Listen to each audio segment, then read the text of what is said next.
Today on AGetc, we start out at Kansas Farm Bureau's annual meeting with special guest Jackie Mundt and Mary Kay Thatcher. Then we're talking about the importance of precision ag in all cropping systems.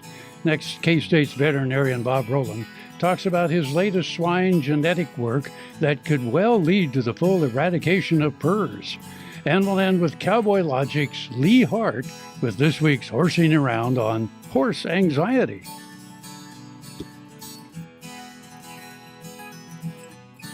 Closed captioning brought to you by Ag Promo Source. Together we grow. Learn more at agpromosource.com.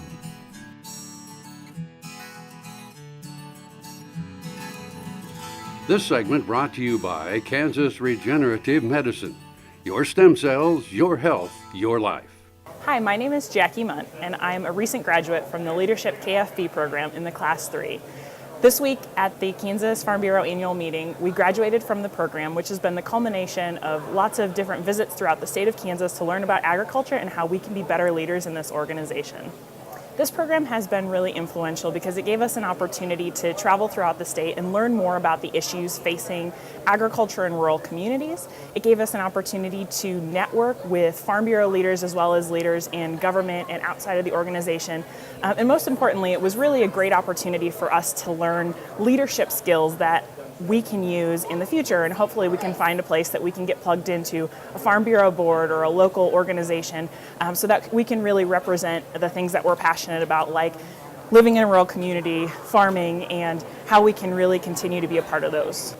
So for me personally, my significant other and I are in the process of taking over his family's farm, and we're incredibly passionate about coming back to the farm and raising our family there. We both have college degrees and we've worked in the corporate world, and for us this is the lifestyle that we want to live. And so Farm Bureau is really doing a lot of things to help us protect that lifestyle, and so I'm really passionate about getting out, teaching people, especially consumers who don't know and are removed from the farm, about what we do. And this program has taught me about a lot of ways that I can help to influence legislation, to influence consumers so that they understand the importance of having people who want to return home to the farm and be a part of that rural lifestyle. So in our class this year, there's actually 6 of us, and it's been really fun because we all come from different backgrounds, passionate about agriculture, but we have people who are at home on the farm, and we have people who are working day jobs and have an interest in agriculture on the side. And we really made a lot of connections and have provided each other with resources and sounding, and that's great because we're a great support system for each other. But we've also found mentors in our State Farm Bureau board. We've found mentors in our staff, even in some of the people that we've met from businesses and legislators' offices. So it's a great opportunity to get to know people, and really that's how we're going to move things forward, is having those connections and the networking. And that's one of the things that I've really enjoyed having an opportunity, is to get to meet people throughout Kansas this year. Yeah, so everyone in our class had an opportunity actually yesterday to talk about where we want to go next. And I know for me, I've been very involved at the local level with our Collegiate Farm Bureau program, as well as I'm on our county board of directors. But I want to push myself to take the next step to get involved in different boards on the state level. I'd also like to hopefully do some training programs on the national level, because I know that I have a lot of great training through this program and through other opportunities that I've been a part of. And I want to be able to be part of that voice of agriculture and speak up for the things that are important to us as farmers.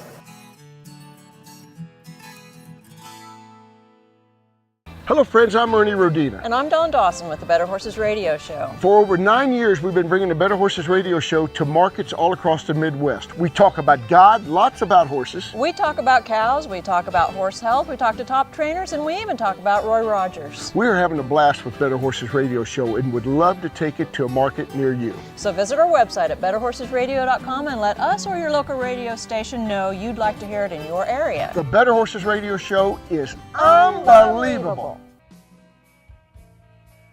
This is one of my favorite bits that I make. The name I give this bit is the Derby bit. I had a roan head horse that was running through the bridle with the chain bit, and I made this bit here. It really worked good on that horse. I sent this bit to Donnie McNeese, who breaks in cattle for Jeff Smith and Ike Cox. And I said, ride this bit on a lot of horses, see how you get along with it. They did. He said, Bull, that's really a good bit. Fits a lot of horses. Then I give this bit to my good friend Brent Wright, who I make bits for. And I said, see how this bit will work on a reining horse. I call him up a couple months later. I said, Brent, how you get along with that bit? And he said, good. He said, you don't need it right this minute, do you? And I said, no. He said, good, because I'm down here in Texas and I just won a big futurity riding that bit. And when Brent got home, he gave me the buckle that he won the futurity with. I'm really proud of that buckle that Brent Wright gave it to me, and also that he got along so good with my bit.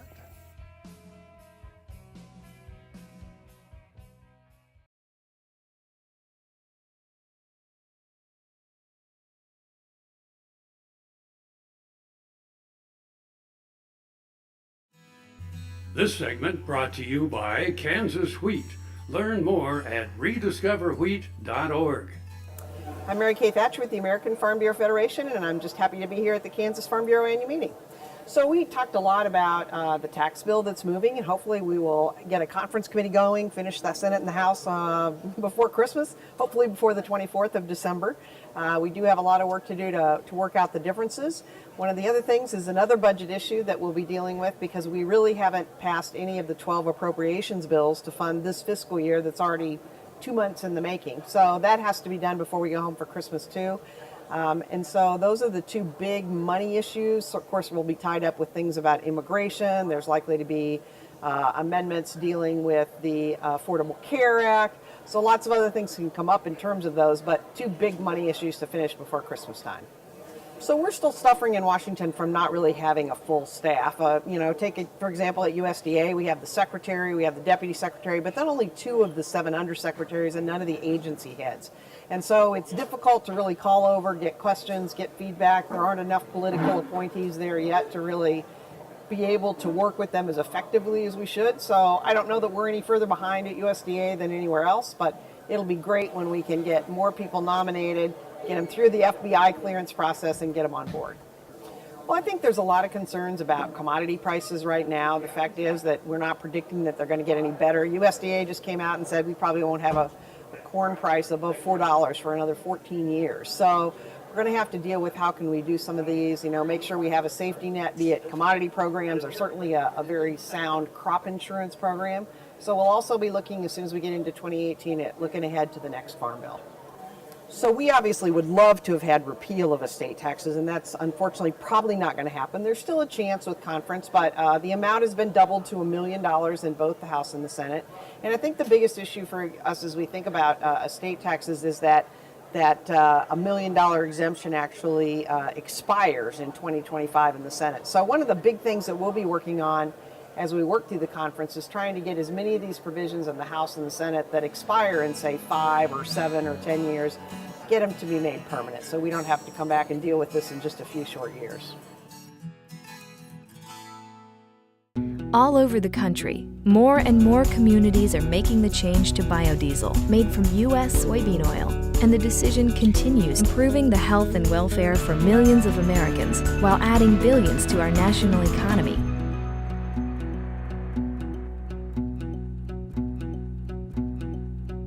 Soil is the life of a farm, and for 25 years, SureCrop Liquid Crop Nutrition has helped growers produce abundant quality crops while preserving and improving the soils they steward. SureCrop offers complete soil and plant analysis with cropping recommendations, delivery direct to your on-farm storage, and quality crop nutrition custom blended for your field. Choose SureCrop for the assurance of excellence for your soil. Call today or visit their website for more information.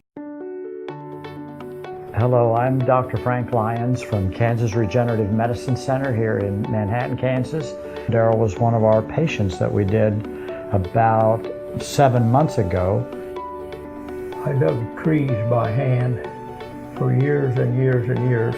In the process, I wore out my rotator cuff. But when I learned about this process, I thought if there's a way to get rid of this pain, then I want to do it. So we did it and it worked. I'm not going to go out and take trees with a shovel anymore, but I can do the things that I want to do now Well, it's been very gratifying to help people with their painful joints and other entities. And it's been especially gratifying to be able to help people who I know and have worked with and known for many years.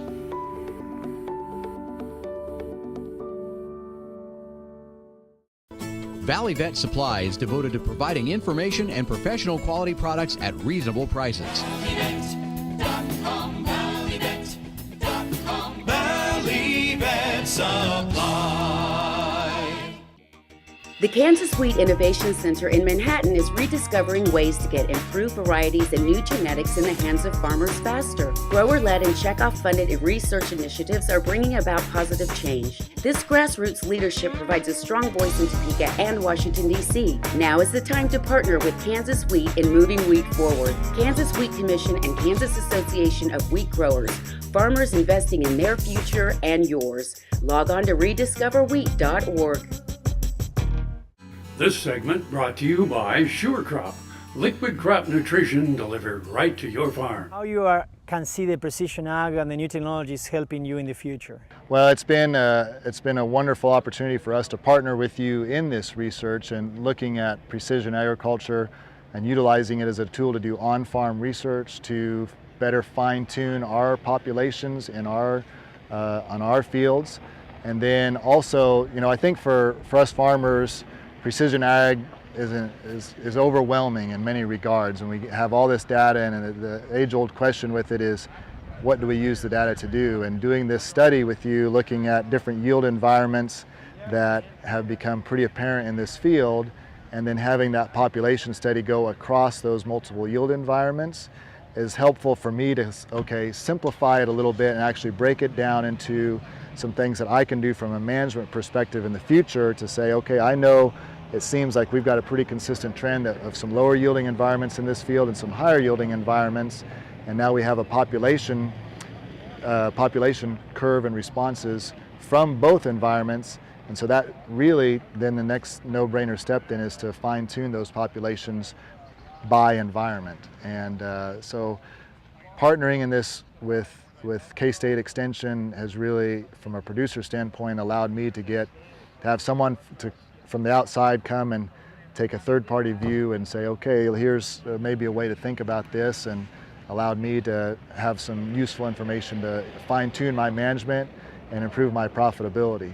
And I think that when we start putting all this information together, we were thinking in that idea exactly. We are seeing new technologies like drones. We are seeing technologies on variable seeding rate, variable fertilizer rate. And I'm always have that kind of a farmer thinking, no? If I'm a farmer, should I invest on this technology? Will that pay off in my field? Or what are the basic steps that I need to take in order to move approaching that? Because I think that we are very conservative on trying to say, should I go ahead and buy the $500,000 combine or equipment to start doing things on my field? And the main point that I emphasized today also was understanding the variability. And I think that that's one of the main things that we need to move. We need to move forward in that point. Like we are showing here in this area, satellite imagery from mid-season last year, yield monitor, satellite imagery from early season this year, plus using the information to corroborate all the information using this strip trial. So I think that we did some steps before we were able to get to the point. So my thinking and my question for you will be, from this point now, how do you see that we can translate some of this information to other environments? Yeah, I think I've learned some steps here that I can now understand the steps and take some of those same steps on some of our other fields on our own, and begin to translate some of those steps and this process of thinking to some other fields across our landscape, across our farm, and hopefully other farmers in the community can do the same, and the whole community benefits from the research. And I think that you make an excellent point. The idea is to make sure that our farmers are well trained and they can follow steps that they might be quite easy. And then our goal from K-State is to make sure to support you and support our farmers. And the support of the farmers might go in the technology on how to put together maps or how to put together satellite imagery. Our main goal is to make sure that you guys can become more profit so we can become more useful. Tarwater Farm and Home has been family owned and operated since its beginning in 1978. What you need for farm and agriculture, lawn and garden, clothing and footwear, and so much more. You'll be surprised at what you'll find in this huge store.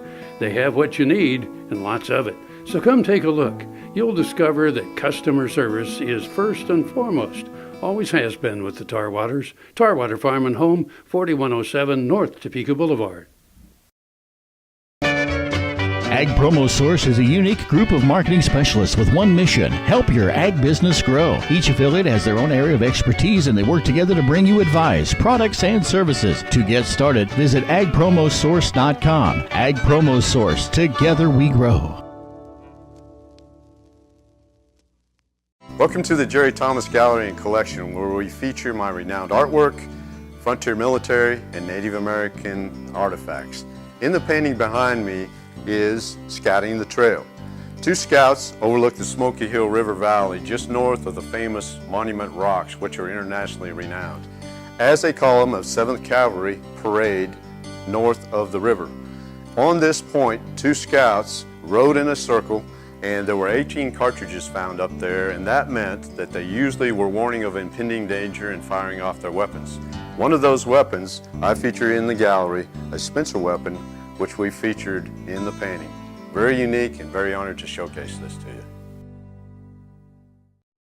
Next time you see a beautiful field of corn, reach out and thank the farmers who work tirelessly to raise corn for livestock feed, renewable fuels, and exports to feed a growing world population. The farmers on the Kansas Corn Commission work for Kansas Corn with grower-funded checkoff dollars that support foreign and domestic market development, research, promotion, and education to expand opportunities for Kansas farmers. To learn more, visit kscorn.com. This segment brought to you by Kansas Corn. Learn more at kscorn.com. The way I term it is that we've essentially ended a disease. This is the first time in the history of this disease that we have prevented the infection of an animal. And this is really, I think, the tremendous impact that research has had on the industry. Each year, about $600 million in losses to the pork industry.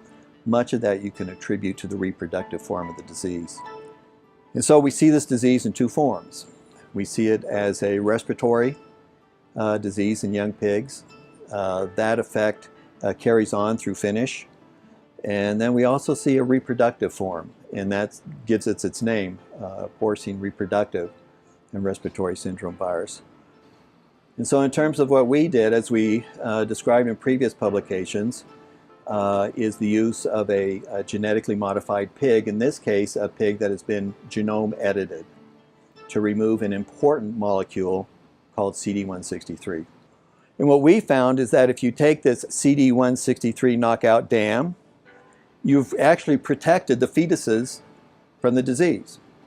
Fetuses cannot become infected if the dam is CD163 negative. If you remove CD163 from the pig, it does not get PRRS. This is the end of a disease that has been devastating the industry. KFRM is one of the largest farm radio stations in the nation, dedicated to informing and entertaining rural listeners from northern Oklahoma to southwestern Nebraska. You can catch KFRM in many ways. Of course, 550 on the AM dial, streaming at kfrm.com, or on your smartphone by going to the TuneIn Radio app, or on Ag AM in Kansas on Tuesdays and Facebook every day of the week. KFRM, tune us in. You'll be glad you did. Grain sorghum is one of the most important cereal crops worldwide, and Kansas leads the nation in its production. Over the years, sorghum has been either exported, used in animal feed domestically, or for other industrial uses. Recently, its use in the ethanol market has seen tremendous growth, with 30% of domestic sorghum typically going to ethanol production. Kansas Grain Sorghum is committed to sorghum research, market development, and education. Learn more at ksgrainsorghum.org. As fourth-generation farmers themselves, Heinen Brothers Ag Service understands the risk and rewards of farming. So when it comes to quality aerial and ground application, fertilizer, ag chemicals, and anhydrous ammonia, call Heinen Brothers Ag today, 800-760-4964. We do business with Blueville because of the quality of their work. It is excellent quality, and because they make a commitment to their customers. We enjoy the benefits of hiring a good company to help us maintain this home. We will always do business with Blueville. We have for many, many years, and there's no reason for us to look for any other service. This segment brought to you by Kansas Soybean Commission. Progress powered by Kansas farmers. Welcome back. In this segment, we've brought another horse in, and we're going to see if we can kind of find some of these buddy sourness issues that they say that this horse has. I'm going to work here just a little bit, and I'm going to keep coming back and letting this horse kind of rest next to Buster here for a couple seconds, and then we're going to take the other horse out of the equation, and we're going to see if this horse loses focus like they say he will, and then I'm going to show you how I would deal with it. So I'm just going to kind of work him around here, maybe trot him around a little bit, and I'm going to purposely set him up to really buddy up to this other horse, hopefully. Every time I stop and give him a release, it's going to be right next to Buster, because I really need to see these problems so I can properly evaluate the horse. So I'm just going to trot him a couple circles. I'm going to ride up here. A lot of times people misunderstand buddy sourness. What they think is, that the horse just wants to be with the other horses. But the truth about buddy sourness is the horse is looking for a leader. And at the stage that they are really sour, they're telling you that you are not being a good enough leader, so they're looking to other horses to be a leader.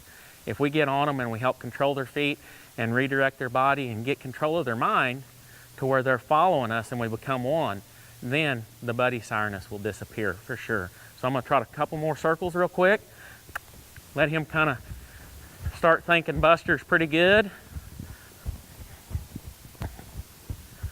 And then we're going to take Buster out of the equation here.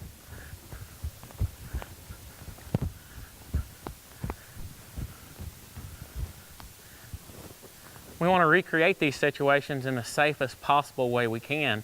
I wouldn't say I'd deal with this out in the pasture if I wasn't really experienced. So Allison, go ahead and ride out and go ahead and put him up plumb out of view. And let's just kind of see what happens. You can already see how much this horse is wanting to go to that other horse. So I'm just going to go right back to disengaging his hip, moving him all. Disengage his hip. Move him all. And I want that anxiety to actually build just a little bit so you'll be able to see it. But on the other hand, I want to be able to help him. I can tell, you can see his focus is where Buster is. It's not with me, so every time I feel that focus leave, I'm going to redirect him. He's got his ear going to the other horse. I'm going to redirect him. I'm going to just start helping this horse to understand that I'm his leader. I'm here for him. And I'm going to help him through this. I want the horse to start looking to me for comfort, not looking to the other horses for comfort. As our relationship builds, he'll get more confidence in me, and he won't need that other horse. I'm just going to help him. You can see that his energy level is a little bit higher than what it was before. And every time, his expression will tell you so much, and it's so important that we listen to what our horses are saying. When them ears leave us, we need to be thinking about getting that horse to focus. Horses focus through movement of their feet. So we need to reestablish movement of the horse's feet to bring that mind back to us. Now he's starting to relax and walk out a little bit. That wasn't that bad a deal. It was pretty easy to help him.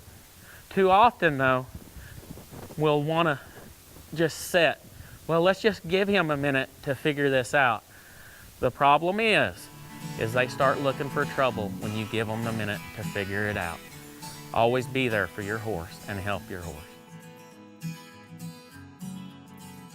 Closed captioning brought to you by Ag Promo Source. Together we grow. Learn more at agpromosource.com.